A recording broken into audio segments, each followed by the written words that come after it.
Sir, আমি এখন জানতে চাই, আজকের বিষয়টাই জানিয়ে স্পাইনাল কর্ডের ইনজুরি। এই স্পাইনাল কর্ডের ইনজুরি গুলো কি কি কারণে হতে পারে?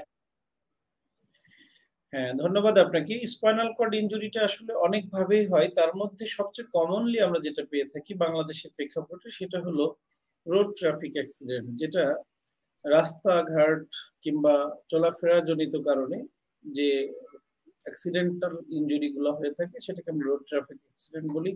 যেমন মোটর বাইক অ্যাক্সিডেন্ট হতে পারে, কার, বাস, রোড রিলেটেড যে ইনজুরি গুলা, সেখান থেকে আমাদের স্পাইনাল কর্ড ইনজুরি হতে পারে। স্পাইনাল কর্ড ইনজুরিটা পুরো স্পাইনের যে কোনো অংশেই হতে পারে, যেমন সার্ভাইকাল স্পাইন, ঘাড়ে কিংবা পিঠে কিংবা কোমরে হতে পারে। এছাড়া আরেকটা খুব কমন আমরা পেয়ে থাকি যে গাছ থেকে, মানে কোনো একটা গাছে কিংবা উঁচু কোনো বিল্ডিং থেকে পড়ে গেলে সেটা যে জি। স্পাইনাল কর্ড ইনজুরি হতে পারে।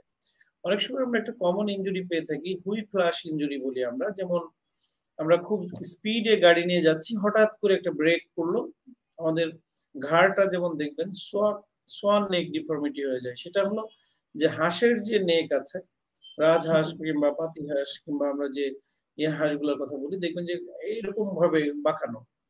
ঠিক আমাদের ওই সোয়ান নেক ডিফর্মিটিটা হয়ে যায় হুইপ ফ্লাশ ইনজুরির মাধ্যমে। হঠাৎ করে একটা সাডেন ব্রেক করলো, তখন এক ধরনের স্পাইনাল কর্ড ইনজুরি হতে পারে। এছাড়া কাট ইনজুরির মাধ্যমে হতে পারে, যেন কোনো কারণে কেটে গেলেন, সেখানে তার স্পাইনাল কর্ড কেটে গেল, নার্ভ কেটে গেল, সেক্ষেত্রে স্পাইনাল কর্ড ইনজুরি হতে পারে। আসলে এই কয়েকটা কারণ রয়েছে যেটা স্পাইনাল কর্ড ইনজুরি হয় সাধারণত।